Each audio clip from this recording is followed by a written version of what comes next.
Čaute, priatelia.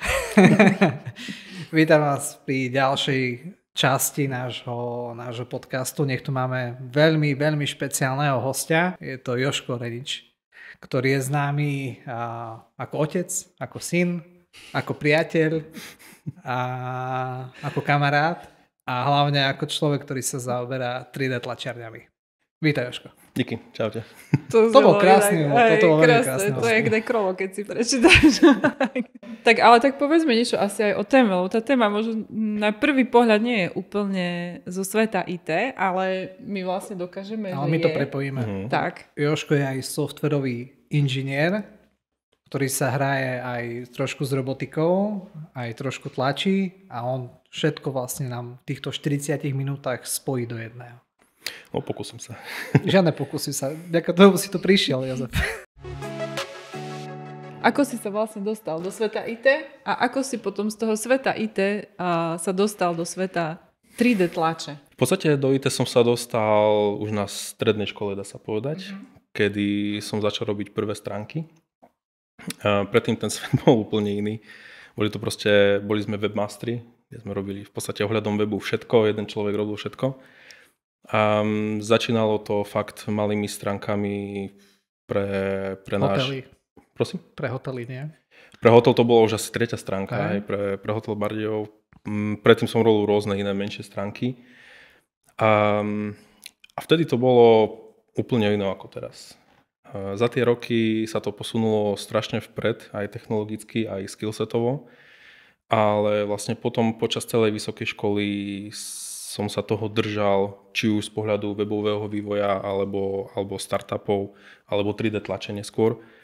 A to vlastne ma drží doteraz. Už keď sme vlastne boli na informatike, tak to bolo hneď jasné, že ty pôjdeš vlastne tým smerom. To tam bavilo. Vlastne aj keď sme mali nejaké zadanie na hodine, tak ty si mal stále iné zadanie. Učiteľ mi dával také zložitejšie. Mu dával trošku navyše. Nejaké sočky som robil jednu alebo dve odborné činnosti a nejaké projekty pre učiteľov. My sme robili šetrič obrazovky Pascale a Dedo si tam už programoval. Takže to... Takže odsedy ma to držalo. To bol vlastne Pascal, to ako s webom totálne nič nemá. Ale to už tu chcem vlastne naznačiť, že tie IT technológie sú viac či menej stále prepojené. OK, a potom vlastne po výške čo? A rozhodol si sa ísť smerom do IT, alebo to tak viac k tomu vývoju, alebo viac k tlači ťa to ťahalo? Vtedy to bolo asi vzhľadom k vývoju. Ja som v 5. ročníku som už robil full time, takže vtedy som už nastúpil do Localhostu. To bola malá firma, vlastne vzniklo ako startup. Sídlil v terajšom technikome, tam vlastne som s nimi sedel. Ja som bol vlastne druhý zamestnanec v tej firme. A tam sme robili vývoj, vtedy to bolo v PHP. Pojem ako Angular neexistoval, React už vôbec nie a nejaké ako Vue a ďalšie tieto Aurelia tieto vôbec neexistovali. Čiže vtedy sme robili full-time job, to boli zakázky primárne pre východné Slovensko, pre firmy stadiaľ. A potom vlastne ako sme sa dokázali rozrastať, boli sme na nejakých... Neboli to súťaže, ale v podstate boli sme na západnom Slovensku za majiteľmi a presviečali sme ich, že sme tá správna firma na ich riešenie ich problému, softwarového problému. Tak sme potom robili zakázky pre Trenčín, Bratislavu, potom jednu veľkú zakázku v Bratislave, tam sme už robili asi 9 alebo 10 developeri a v podstate tak sa to postupne nabaľovalo. V tom prišiel už ten Angular 1.6, bol myslím, že prvý release candidate, ktorý sa dal produkčne používať a v tom momente vlastne sa začal diversifikovať ten vývoj toho webu. Dovtedy vlastne webmaster bol človek, ktorý robil všetko od dizajnu cez frontend, backend, databázy, zálohy, logovanie. Tu máme jedného človeka, rob všetko. A s príchodom toho Angularu zrazu začalo sa rozhodovať, že že či chcem robiť viac frontend alebo backend. A u nás našťastie to vzniklo tak príjemne, že zhruba polovica išla tým frontend smerom a druhá backend smerom. Takže sme sa vlastne perfektne doplňali ako vlastne malý tím do 10 ľudí a vedeli sme plnohodnotne fungovať ako Scrum tým 10 ľudí, ktorí vedia urobiť vlastne všetko. A tebe čo bolo také bližšie, frontend, backend? Určite frontend. Neviem prečo. Ja aj doteraz vlastne s tou Figmou som pomerne kamarát, aj nejaké dizajny sa snažím nad nimi zamýšľať a hrať. Takže to mi nejak ostalo. Čiže keď mám možnosť databázovú vrstvu a nižšie vrstvy zálohové a podobne niekomu prenechať, tak veľmi rád. Na to som išiel do NESu, na anglický projekt. Tam som bol rok a pol zhruba. A tam to bolo super. Z pohľadu profesie ma to vyšvihlo hore, či už vlastne, jak sme tam riešili Scrum Team, že sme tam riešili releasy, dema, to vlastne sme riešili všetko, my mladých chalani, dá sa povedať, 24-25 roční. Takže toto bolo skvelé. A potom som išiel naspäť do localhostu. To bolo vlastne z localhostu, sme tam robili ako subdodávku. No a potom som bol v GlobalLogicu 4 roky, presne. Presne na deň som dal výpoveď. Také symbolické. A to bol zase korporát, ale trošku inak braný. Mne sa to tam viac páčilo z toho hľadiska, že bol tam trošku viac rodinejší prístup. Dalo sa tam komunikovať s tými ľuďmi, aj nápady, či už na robotiku alebo na 3D tlač tam dali rozvíjať. Kúpili sme tam 3D tlačiarne, Oculus, virtuálnej reality a vedeli sme tam vlastne experimentovať v rámci projektov. Takže to boli posledné 4 roky a potom som odišiel na freelance. Tvoja firma InBelogy sa volá? Áno, to je skratka. To je skratka čoho? To je inventive technology, ako inovatívne technológie po slovensky.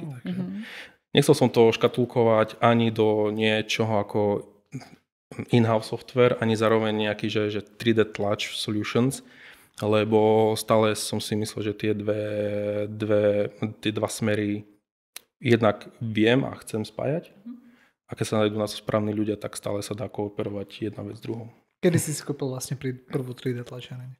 No, ja som robil na jednom projekte, to bol kvázi startup počas vysokej školy. Ten projekt sa volal G-Track. Robili sme taký hardware, ktorý snímal, respektíve logoval lietanie pilotov, či už športových, alebo proste súkromných pilotov na ultralightoch a na cestnách. A tam vlastne nám trebalo riešiť krabičky, casey nejaké. Tak sme zistili, že 3D tlač už sa dá dostať domov. Hovorím, to bol rok nejaký, som bol tretiak, neviem, to mohlo byť 2011-12 zhruba. Tak on si jednu kúpil, to bola taká skladačka, ktorá mi nefungovala, sme ju museli 2 mesiace ladiť. A keď sme ju odladili, tak niečo to už vytlačilo. Hej. A ja som bol z toho nadšený, že wow, super, tak na rapid prototyping to je úplne cool, že nemusí to človek robiť z kartónu, z dreva, alebo zase CNC freza bola zase nedostupná cenovo. Takže to bol prvý kontakt a ja som si potom asi o rok kúpil vlastnú tlačiareň.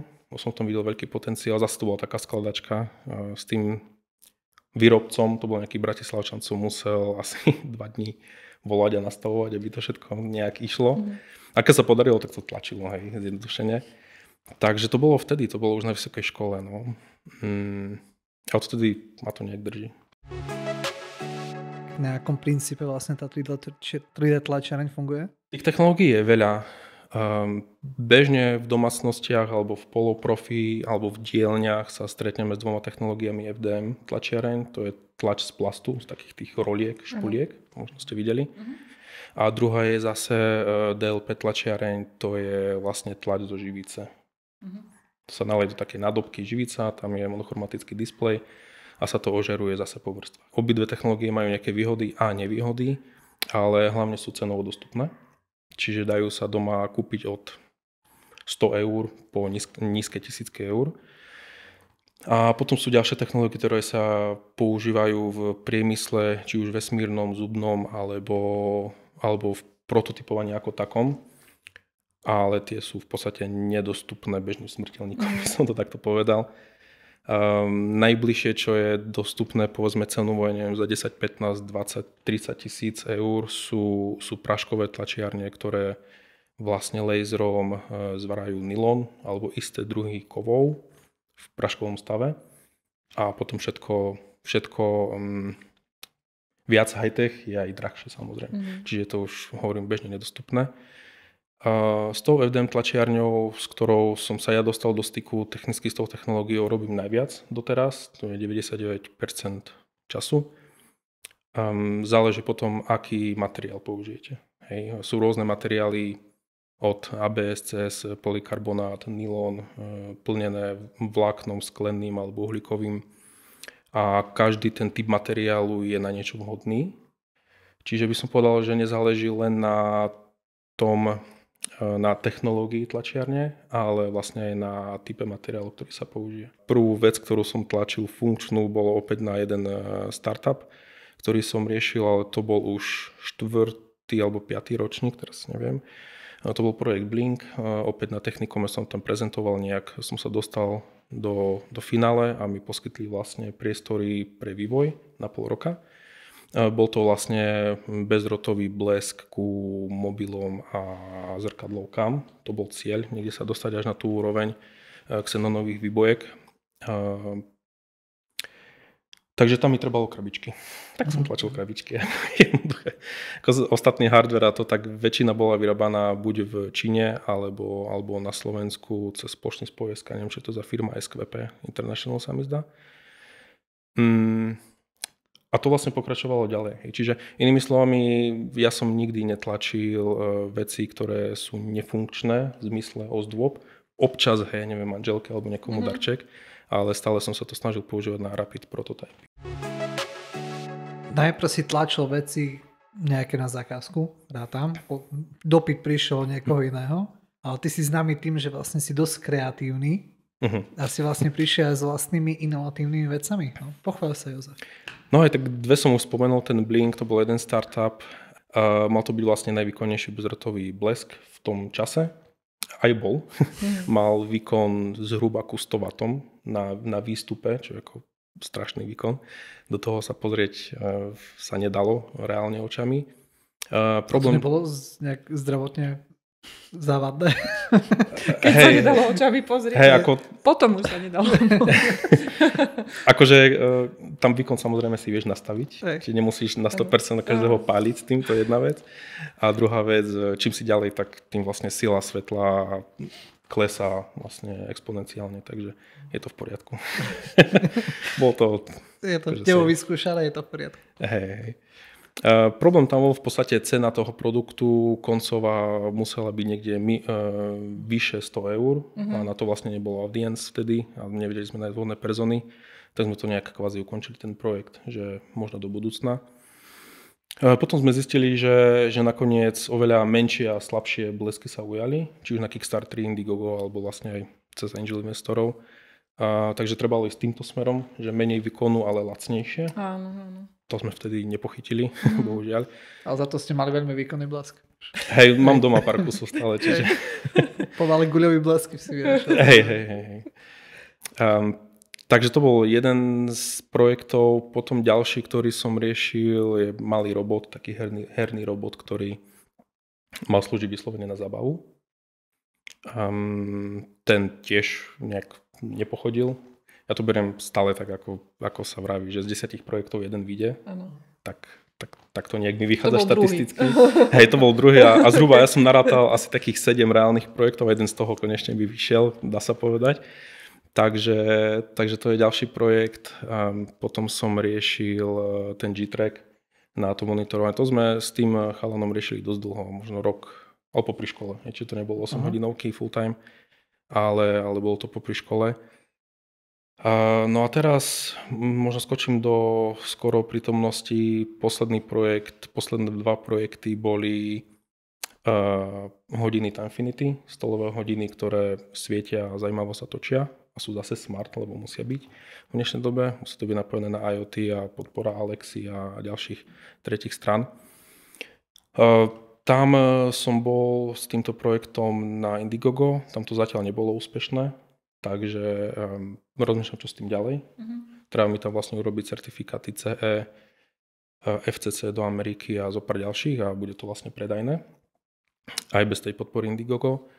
No a naposledy, čo som riešil, sa týka vyslovene 3D tlači a to sú držiaky na tablety a smartfóny do aut, do športových aut.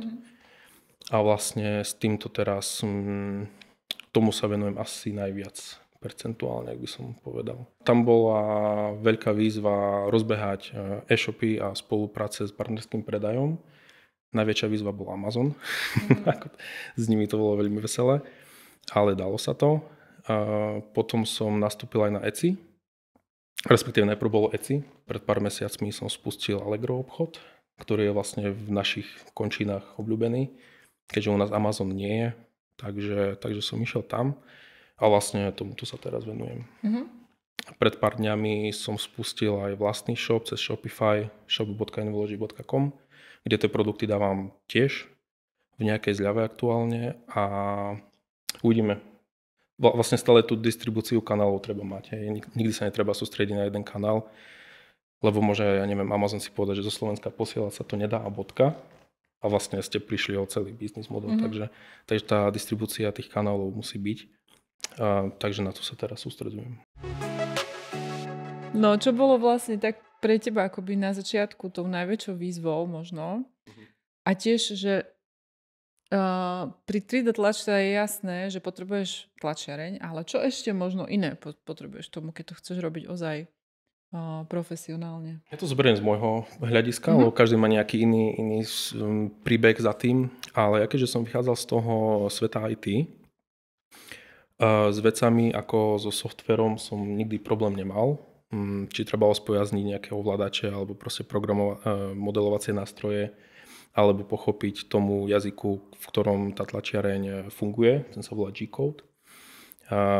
Tak v tom problém nikdy nebol, ale my si predstaviť, že ľudia, ktorí chcú tvoriť a potrebujú sa toto naučiť, tak toto je pre nich najväčšie, ako dá sa povedať, manko v tých skillsetoch. Kde ja som sa to snažil skôr rozvíjať potom ďalej, keďže toto som mal ako keby vyriešené, dá sa povedať. Bolo to 3D modelovanie samozrejme a potom znalosť tých technológií a materiálov. Tam ten materiál je, dá sa povedať, až kľúčový, ktorý sa použije. Hej. Môžete mať najlepšiu technológiu, ale použijete, ja neviem, nylon PA12 namiesto 6.6 a má úplne iné vlastnosti, ako by ste chceli. Hej. A dá sa s tým pokračovať do nekonečna. Možno najviac citlivejšie sú na to DLP tlačiarne, ja ich volám živicov alebo rezinovky, že sa to tak nejak poslovenštilo, kde fakt tie živice vedia byť buď krehké, alebo pekné, alebo rýchlo tlačúce, alebo food safe, robia sa z toho vlastne aj protézy, náhrady a podobne. Takže asi tento smer. Jak funguje také 3D modelovanie? Že napríklad teraz by si chcel urobiť 3D repliku, neviem čoho, nevidím tu nič také. Čohokoľvek sloníka. Toho sloníka napríklad. Akože aké sú prvé kroky? Sú 3 možnosti prvého kroku. Buď si kúpiš 3D skener a sa s ním naučíš robiť. Sú už dneska handheld 3D skenery, s ktorým to obeháš dookola. Alebo dokonca v mobiloch, keď máš lidar, iPhony, neviem, od akej verzie už majú všetky vlastne, tak s týmto to vie pomerne dobre naskenovať, 3D model, cez nejaké platené apky, alebo za mňa, čo ja používam najčastejšie, je parametrické programovanie, čiže ja si poctivo zmerám zaoblenia, aká je hrúbka ucha, zaoblenie a všetko a vlastne máš potom parametrický ideálny model. Nedá sa to pri všetkom, hovorím, ten sloník by mohol byť docela problém, lebo to je vlastne parametricky toho sloníka vyjadriť, čiže matematikou môže byť problém. Tam sa potom hodí iný typ modelovania, to je tzv. Sculpture, čiže vlastne také tesanie do hrudy virtuálnej hliny, dá sa povedať, kde vlastne sa vytesá taký organický, prirodzený model, ako je napríklad sloník. Takže sú 3 možnosti, stačí si len vybrať. Jak si sa to naučil? Chodil som s tebou na strednú, ale v živote by som netušil, že ty vieš matematicky opísať tohto sloníka. Podľa mňa... Mali sme tú istú matiku. Ako na matike, áno, na matike sa naučíš veľa, na grafike som sa ešte viac naučil, čiže tie krivky, či bezierové alebo ďalšie, že ako vlastne vplyvajú na ten výsledný model. A potom ďalej je to vlastne skúšanie a nejaké tutoriály a kurzy. Akože asi skratku zázračnú nemám. Poznám veľa ľudí v 3D modelovacom svete a človek sa spýta nejaký detail, že ako by si namodeloval takúto krivku alebo niečo, ale tam to končí. Principiálne nedáva zmysel, napríklad ty, Pali, by si prišiel, že Jožko, nauč ma modelovať. Vieš, a teraz tu budem s tebou 3 mesiace sedieť, 8 hodín denne. Ale ja som šikovný, to vieš. Ale tak by si dal za 2,5. No. Ale u iných, hej, menej šikovných ľudí. Hej, to by bolo 3. Čiže tá zarputilosť, že... Určite. To je asi ako vo všetkom, vieš. Keď pri tom sedíš a ťa to baví, tak to sa učíš tak, ako si prirodzene. Že dnes už máš možnosť si aj stiahnuť, nie? Nejaké akoby vzory, blueprinty, alebo ako sa to volá? No, to si dobre povedala. Sú blueprinty, tie existovali už dávno, pradávno. To ešte keď som modeloval auta do GTA San Andreas. Tie auta vyzerali zle, podotýkam. Ale to za vinu dávam... To už si nemusel povedať. Tak to som bol na strednej, som mal asi 13, že okay, akože... Na strednej si nemal 13. Hej, 14 som musel mať. Alebo to bolo ešte na základnej. Zhruba od 9. ročník prvý, proste tam som skúšal. Čiže blueprinty sa dali stiahnuť, áno, to boli také vlastne skice, podľa ktorého sa dalo vlastne modelovať. Teraz zase sa to posunulo úplne inde. Jednak sú služby a cloudy a platformy, kde ľudia zdieľajú svoje modely. A tých modelov je tam, že rádovo, že v miliónoch. Čiže takmer každý si nájde to, čo potrebuje, keď je to niečo generické. Napríklad chcem kvetináč, tak napíšeme, neviem, do marketplaceu, do Makerworld, napíšem, že chcem kvetináč a mi tam vyskočí 7000 kvetináčov. Aj môj je jeden. Mám tiež jeden kvetináč. No a v neposlednom rade AI. Minulý rok vlastne bol extra super boom ohľadom LLM jazykov a potom generovania dizajnu 2D a potom videa. A vlastne teraz to ide k 3D. Sú už nejaké prvé lastovičky, ktoré to vedia. Problém ale pri tých lastovičkách bude, že to parametrické programovanie ešte veľmi dlho zvládať nebudú.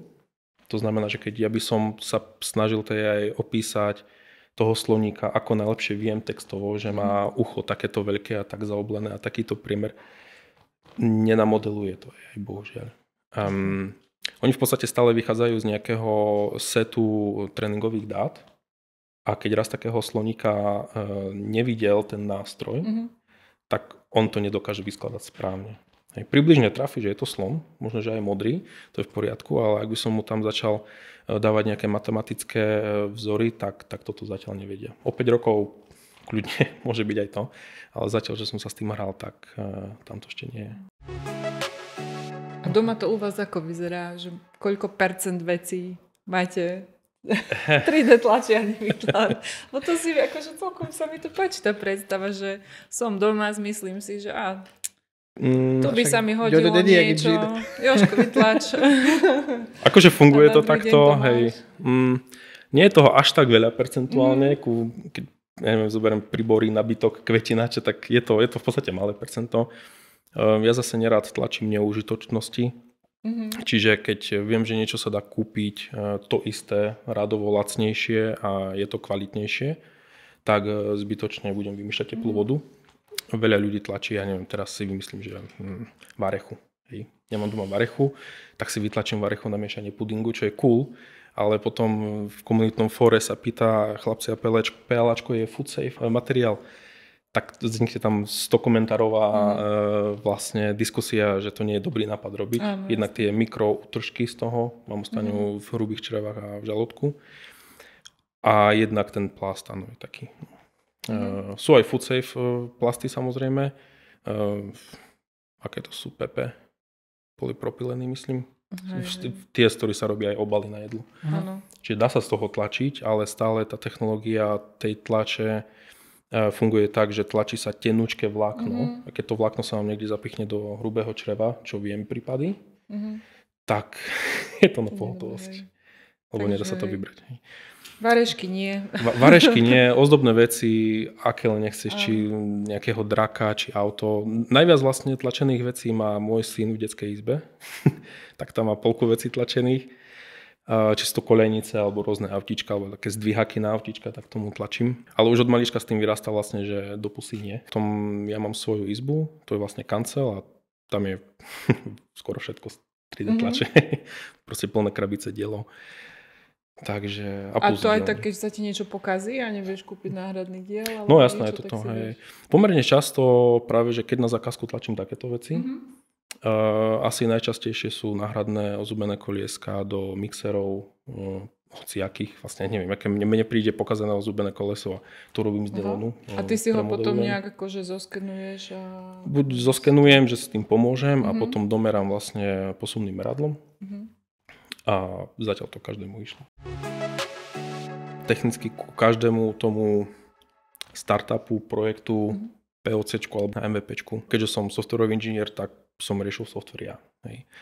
A keď sme stále boli aj nejaký malý tím, povedzme bol nejaký hardwareový špecialista z Bratislavy, chalan zo Stuby, z univerzity, tak on sa zameral povedzme na hardware a na ten firmware, lomeno mobilnú apku.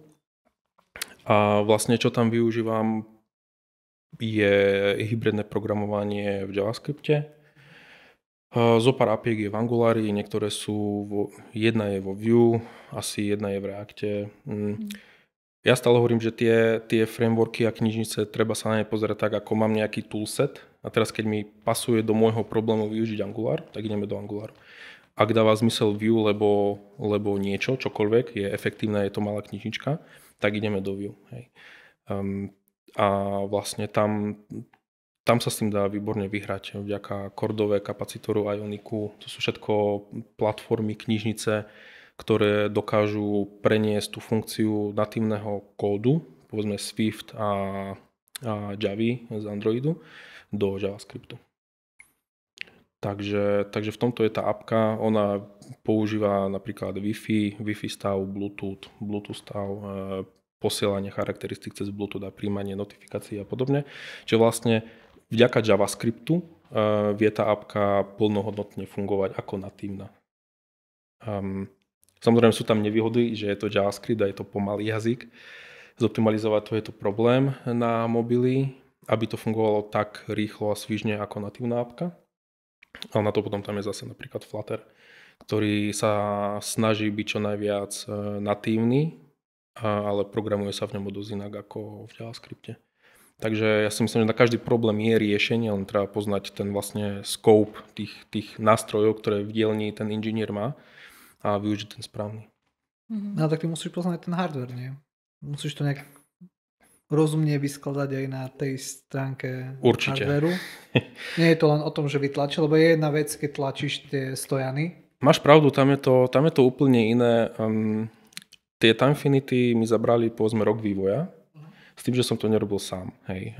Niečo mi pomohol jeden chalan, niečo druhý chalan, či už software alebo hardware a stále roboty tam, kebyže to chce človek vyšpičkovať, aby to fungovalo napríklad, ja neviem, ako nejaký HomePod, super smart, tak tam treba ešte ďalších niekoľko tisíc hodín vývoja softvéru.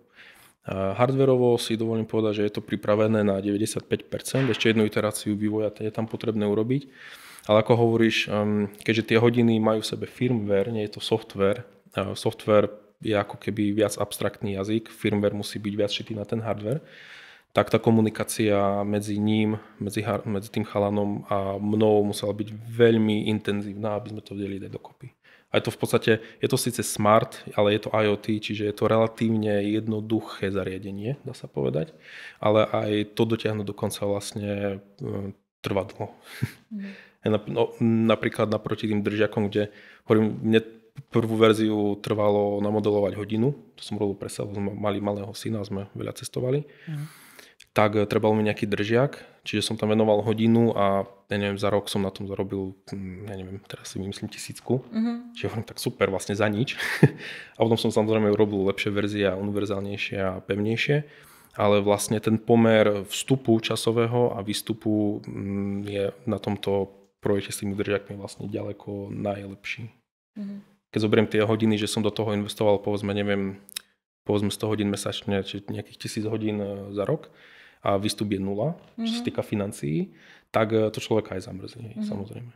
Ale tak máš ako nejaký poznatok z toho potom? No, kvantum, ako, hej, to mi každý hovorí, že čo teraz s tým a čo teraz, ja hovorím, nič, veď som sa naučil toľko vecí na tom, že proste môžem tak trochu rozdávať, keď sa ma niekto pýta, tak viem s tým pomôcť a nehovoriac potom ďalšie projekty sa človeku robí a stále ľahšie a ľahšie. Ako vlastne prichádzaš s tými nápadmi a potom si to nejako asi aj validuješ? Hej, že či... Presne, tá validácia je úplne základ. S veľa ľuďmi sa rozprávam o rôznych nápadoch, akože úplne, že do každej strany. Či je to od nejakých farmárskych nápadov po nejaké high-tech. Ale stále hovorím ľuďom, že pozrite si jednak konkurenciu. Keď je konkurencia, znamená, že je na to priestor, je na to kúpna sila. A či není ten priestor, market ešte už ako preťažený, vykúpený, alebo ako to povedať. Čiže tú validáciu treba robiť veľmi intenzívne. Ja u seba, u väčšiny tých projektov to bolo tak, že mne sa to páčilo, tak som si to zrobil. Nehľadal som za tým vyslovene audience. Už potom v ďalšom štádiu, keď som si overil POC, že OK, že to fungovať môže, tak potom som si to validoval ďalej, že či je tam kúpna sila, koľko by stalo to vyrobiť a kde a aká je tam údržba za tým projektom. Ale ten prvopočiatný impuls je stále vlastne z môjho rozhodnutia. Či to boli držiaky, či hodiny, či ten robot. G-Track, okay, to bola zákazka, ale väčšina tých vecí je vlastne takto, vlastného podnetu. Ešte ma zaujíma, že v rámci Slovenska, alebo tohto nášho nejakého regiónu, možno Česko, Slovensko, ja neviem, Maďarsko, Poľsko je veľká krajina. Ale čo sa týka 3D tlače, jak sme na tom? Je tu nejaká veľká konkurencia, alebo v tých technológiách je to tak, ako vo všetkom viac menej na Slovensku, že sme trošku pozadu, čakáme na... Poznám slovenské firmy, ktoré sú akože predo mnou, ja som skôr projektovo zameraný, oni sú ako servis, čiže oni sa snažia mať čo najlepšie technológie v rámci tlače, tak sú vlastne na špičke. Ak nie slovenské, tak potom české, ktoré majú fakt veľké tlačiarne od HP, ktoré stojí cez 500 000 kus. A fungujú s tým, prototypujú napríklad aj Škodovka má tie tlačiarne, to sú multijety, kde vlastne prototypujú spätné zrkadlá, volanty, čokoľvek v podstate. Hej. Takže nie je to úplne zaostalé. Ja si len myslím, že to nejde tak do povedomia, ako by si možno ľudia mysleli, lebo nie je to potreba. Lebo keď napríklad ty mi povieš, že potrebuješ ozubené koliesko, napríklad, tak ja ti poviem, že tak vyrobím to 3D tlačov, tak vtedy už o tom vieš. Ako keby. Ale zase, aby 5,5 milióna ľudí o tom potrebovalo vedieť, to asi nie. To je rovnako, ako keď o CNC frezovaní vie na Slovensku povedzme málo ľudí. Vieš, že také niečo existuje, ale teraz, že povedz mi 5 firiem, neviem, tak nejaká firma to bude, to je niečo veľmi podobné. Hej. Ja to beriem vlastne ako nástroj na dosiahnutie nejakého produktu, cieľa, POCčka a podobne. A áno, tých firiem, ktoré to ponúkajú ako službu na vysokej úrovni na Slovensku je zopár a v Čechách tiež. Nie je ich veľa. Ale teda vo výrobe je to bežná prax a dá sa povedať, že sme na tom, teda u nás tie výrobné podniky sme na tom dobre. Neviem, akože s čím to porovnať, keď to chceme porovnať povedzme s Amerikou, tam je to veľmi podobné. Tam tí majiteľia majú výhodu tu, že trh majú veľa väčší. Čiže napríklad ja mám doma, neviem, 5 tlačiarní, oni majú 150 tlačiarní, lebo to vedia uživiť. Aj ako tou výrobou, alebo im príde povedzme dopyt na nejaké ja neviem, medaily pre nejakých maratoncov, a im ich treba nie 500 kusov, ale treba im ich 16 000 kusov, tak vedia vlastne škálovať to takto do šírky. Ale že by tam technológie boli vyslovene viac high-tech, tak to nie. Výnimka možno sú univerzity. Či už MIT alebo iné americké univerzity, tam vlastne tie technológie vznikajú. Aj vlastne 3D tlač takto vznikla.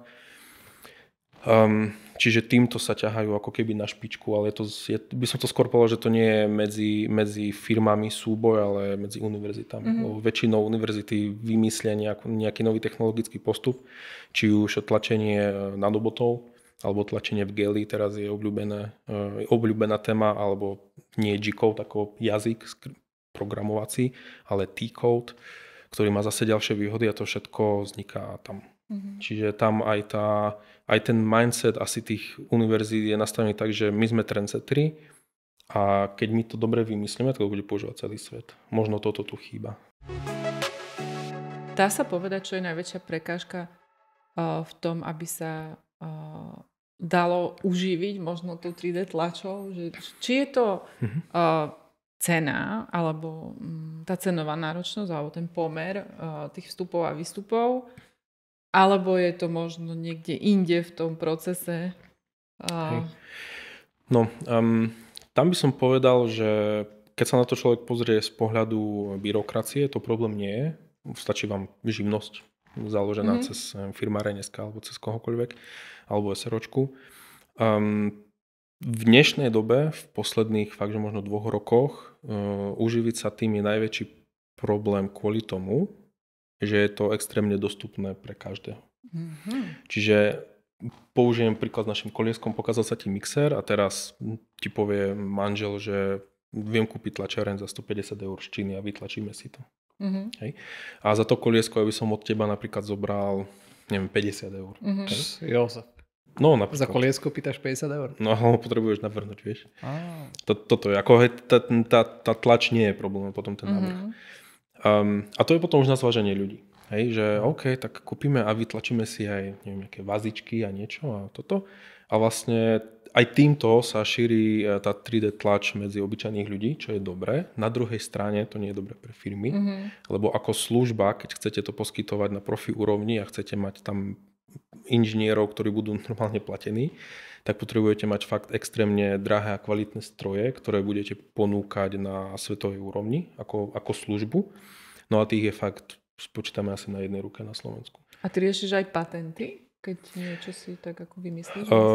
Chcel som riešiť patenty, zatiaľ som neriešil. Bol som na technike to riešiť s nimi, že aké sú postupy a vychádza tam vlastne priemyselný vzor najpraktickejší práve na tie hodiny. A zatiaľ to nemám opatentované. A bojím sa, že už sa to ani nebude dať. Lebo už je to vlastne zverejnený nápad a tam potom tá komisia má s tým problémy. Toto som ja počula, že je to vraj ako veľmi náročný proces. Áno. Získať patent. Patent je zhruba 4-5 rokov proces, 4-5 ročný proces. Priemyselný vzor, hovoril mi pán profesor, že do roka sa dá poriešiť. Poďme na tú otázku, na ktorú sa teším, že ak by si mal neobmedzené zdroje, čo by si vytlačil? Hej, je to veľmi za mňa vtipná otázka. Dom, áno. Áno? No, ako napríklad, ako nie, keby som mal neobmedzené zdroje, tak dom si nevytlačím. No, to je skôr, sa pozerá na to ako budžetová záležitosť. No, ale neobmedzené zdroje. Ide ušetriť. Môžeš hoci čo si vytlačiť, nie? No, veď hovorím, hej. Lebo tlačia sa domy, k tomu sme sa nedostali, ale o tom som mal prezentáciu pred pár rokmi, že domy jednak sa tlačia v Amerike, už aj v Európe, a už aj na Slovensku sú nie... Dobre, jeden a viac. Jeden plus vytlačený dom z 3D tlačiarne z betónu a plus je to vlastne sľubná technológia pre Mars a Mesiac. Čiže vlastne tie firmy, keď sa vhodne budú predbiehať, tak vlastne vymyslia také technológie, ktoré budú autonómne vedieť fungovať aj na iných planetách alebo telesách. A čo by som si vytlačil, keby som mal neobmedzený rozpočet, ako nič by som si nevytlačil. Skôr by som tú tlač použil na projekt. Či už ako sa v súčasnosti používa tá tlač na vývoj raketových motorov, Raptorov aktuálne, alebo potom sa tlačia dokonca celé rakety. Čiže celé vlastne tie tubusy, v ktorom je ten plyn, kyslík a metán, tak dokonca toto celé sa tlačí pomocou úplne inej technológii, práve tej drahej technológie, nie tie za niekoľko tisíc eur.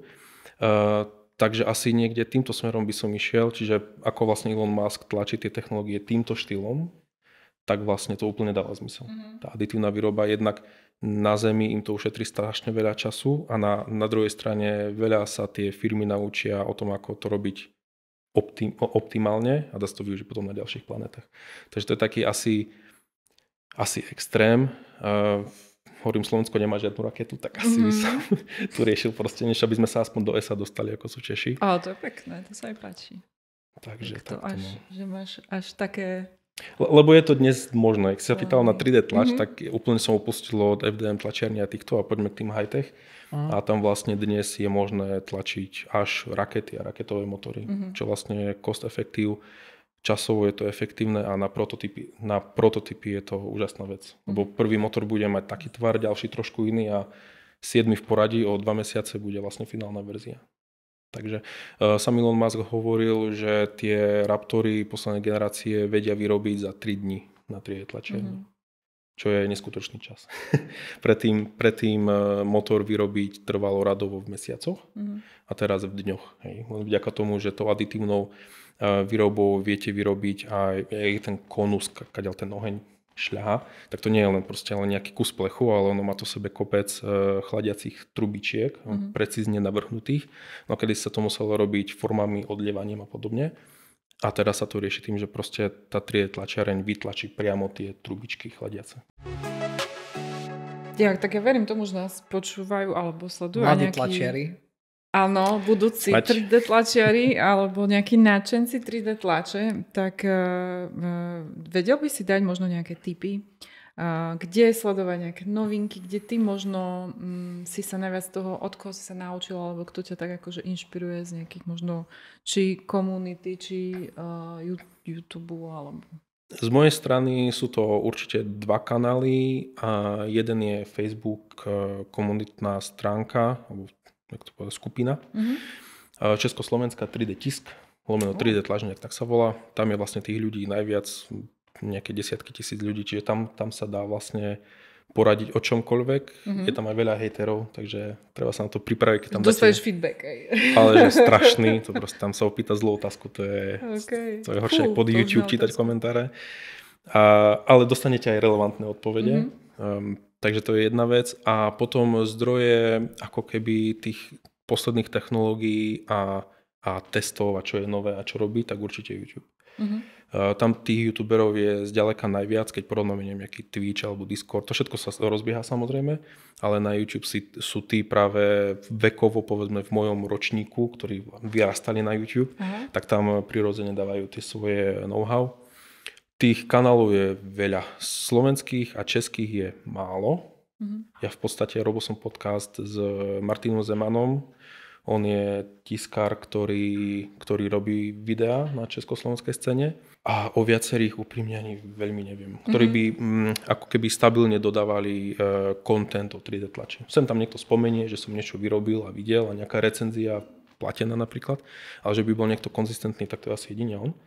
A potom tých zahraničných je pomerne veľa, ktorí robia buď prezentáciu tých technológií, že pozrite, že prišla nová tryska alebo nový materiál, poďme ho testovať, alebo potom skôr projektovo zamerané kanály, to sú Angličania, Švédi napríklad, oni toto radi robia, že majú projekt a čo najviac v tom využijú 3D tlač. Takže za mňa ten YouTube je taký mainstream. A možno odkazy na tie kanály vieme dať potom niekde. Určite vieme, hej. Aj odkazy na tvoje produkty. Dobre. Aj na tvoj Shopify. OK, teším sa. Dobre. Tak asi všetko. Máme to... Ja verím, že sme priniesli opäť možno trošku takú akože osvieženie do sveta vývoja, možno tak trošku kreatívnejšiu tému, tak verím, že to ocenia naši Tak. Bolo to veľké osvieženie. Ďakujem. A ďakujeme ti veľmi pekne, prajeme ti veľa úspechov. Ďakujem. Napodobne. Tak, majte sa. Ahoj. Jozef. Čau. Čaute.